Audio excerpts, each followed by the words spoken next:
আসসালামু আলাইকুম। সবাই কেমন আছেন? আজ আমি আপনাদের পটল পাতার নকশি কাঁথা সেলাই করে দেখাবো। এখানে আমি 2 ইঞ্চি করে খোপগুলা কেটে নিয়েছি। দেখেন আমি মেপেও দেখাচ্ছি। এগুলা কিন্তু আগেই আমি সেলাই করে নিয়েছি। এখন আমি আড়াআড়িভাবে এক খোপ রেখে পাশের যে আরেক খোপ তার মাঝখান বরাবর সেলাই করে নিব। আবার একটা লাইন মানে আড়াআড়ি খোপগুলা বাদ রেখে আবার তার সাইড দিয়ে সেলাই করে নিব। মানে কথা হচ্ছে যে এক খোপ বাদ রাখতে হবে আর এক খোপের মধ্য দিয়ে সেলাই করে নিতে হবে। পুরা কাঁথাটা ঠিক এইভাবেই সেলাই করে নিতে হবে। আজকে আমি যে কাঁথাটা সেলাই করা দেখাচ্ছি এইটার নাম হচ্ছে পটল পাতা কাঁথা, যেটা মানে কি বলবো অনেক সুন্দর লাগে বাস্তবে। অন্যান্য কাঁথাগুলোর তুলনায় অনেক বেশি সুন্দর এই কাঁথাটা। যাই হোক, এখানে আমি কাঁথাটা কিন্তু 2 ভাঁজে ভাঁজ করে পেতে নিয়েছি, যেহেতু আমি নতুন কাপড় দিয়েই পেতে নিয়েছি। আর এখানে আমি সুতাটা 2 গুণ করে ব্যবহার করছি। দেখতে পাচ্ছেন আমি অফ ক্যামেরায় বাকিটা করে নিয়েছি। এখন আবারও যে খোপগুলা বাকি রয়েছে সেইগুলা আড়াআড়িভাবে মাঝখান বরাবর সেলাই করে নিব। দেখেন আমি কিন্তু সেলাইগুলা একদম মাঝখান দিয়ে মানে খোপগুলার মাঝখান দিয়ে সেলাই করে নিচ্ছি। আপনারা ঠিক এইভাবে সেলাইগুলা করে নেবেন। আর আপনারা খোপগুলো আগে থেকেই কেটে মানে পেন্সিল দিয়ে দাগ কেটে তার উপর দিয়ে সেলাইগুলো করে নেবেন, কারণ তাহলে আপনাদের সুবিধা হবে। আপনারা যারা আমার আগের ভিডিওগুলো দেখছেন তারা অবশ্যই জানেন যে আমি কিন্তু খোপগুলা চক অথবা পেন্সিল দিয়ে দাগগুলা কেটে নিই, কারণ তাহলে খোপগুলা ছোট বড় হয় না। কিন্তু যদি আপনারা না কাটেন তাহলে ছোট বড় হয়ে যাওয়ার সম্ভাবনা থাকে। আবারও আমি অফ ক্যামেরায় বাকি খোপগুলা করে নিলাম। এখন আমি এই যে আড়াআড়িভাবে সেলাইটা করে নিয়েছিলাম ওর সাইড দিয়ে হচ্ছে বাঁকা করে আমি পাতাগুলা দিয়ে নিব। একদম সহজ, আপনাদের বারবার ফিট ওঠানামা করতে হবে না। এখানে আমি দেখতেই পাচ্ছেন টোটাল হচ্ছে 5টা করে পাতা দিয়ে নিচ্ছি, মানে একটা খোপের ভিতরে 5টা করে আর কি সেলাই করে নিব। একটা সোজা হবে আর দুই সাইডে মোট 4টা বাঁকা হবে। আপনারা একটু স্ক্রিনে লক্ষ্য করেন, লক্ষ্য করলে আপনারা পারবেন একদম ইজি এবং সহজ এই কাঁথাটা সেলাই করা।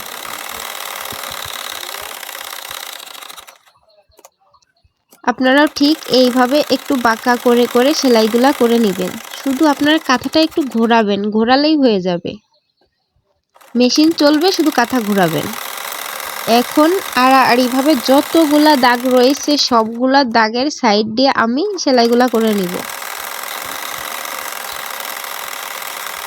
দেখেন বাঁকা করে ঘুরিয়ে আমি সেলাইটা করে নিচ্ছি। আমি যেভাবে ঘোরাচ্ছি এর থেকে আরো একটু বাঁকা করে আপনারা চাইলে ঘোরাতে পারেন, সেক্ষেত্রেও কাঁথাগুলা সুন্দর লাগবে। আর আজকের এই কাঁথাটাতে আমি হচ্ছে মনে হয় সম্ভবত এই সুতাটাকে জোনাকি সুতা বলে, যাই হোক সেই জোনাকি সুতাই ব্যবহার করেছি। আপনারা চাইলে সাদা সুতা ব্যবহার করতে পারেন, সাদা সুতায়ও কিন্তু অনেক সুন্দর লাগে কাঁথাটা।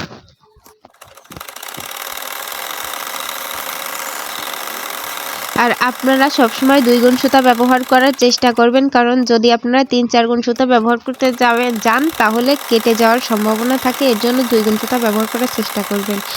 এখন আমি দেখেন আবারও সেই ঘুরিয়ে সেলাই করেই যাচ্ছি। আমার অনেকখানি সেলাই করা হয়ে গেছে। এরকম একটা কাঁথা সেলাই করতে আপনাদের বেশি না মাত্র ঘন্টাখানেক টাইম লাগতে পারে, কারণ এটাতে কোনো ফিড ওঠানামা করানোর কোনো ঝামেলা নেই, বারবার সুতা না কাটলেও চলবে।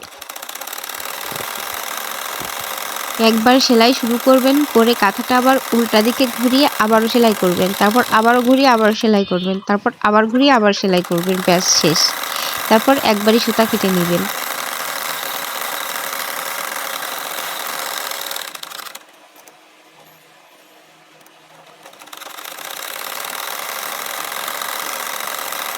একটা কথা বলতে ভুলেই গেছি, আমার এই ছোট্ট ইউটিউব চ্যানেলটি যদি সাবস্ক্রাইব করে না থাকেন অবশ্যই সাবস্ক্রাইব করবেন এবং পাশে অল বাটনে ক্লিক করবেন, যাতে সবার আগে আমার ভিডিওগুলো আপনার কাছে পৌঁছে যায়। আর লাইক কমেন্ট করতে তো ভুলবেনই না।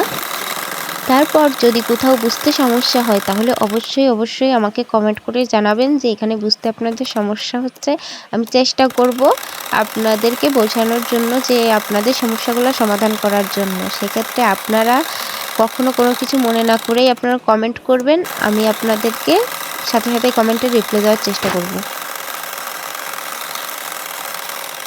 দেখেন একইভাবে পুরা কাঁথাটাই পাতায় পাতায় ভরে গেছে।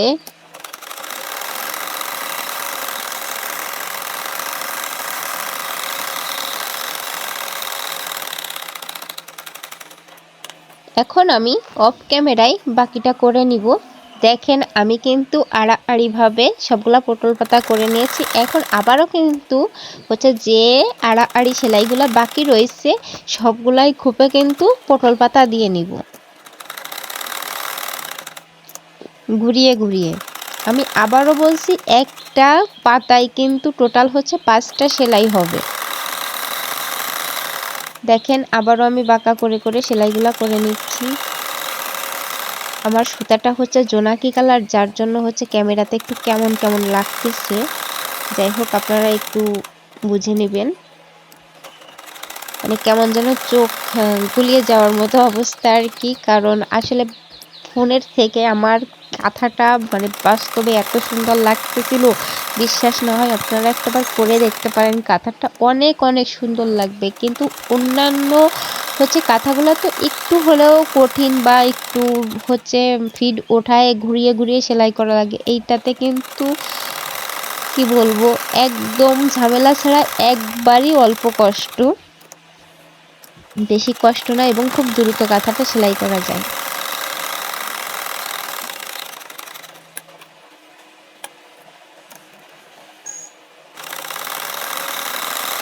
এই কাঁথাটা আমার লাইফে যে কতবার করছি তার গোনা গাথা নাই। কারণ এই কাঁথাটার চাহিদা যেন কখনো কমেই না, যতই করি ততই মনে হয় নতুন নতুন।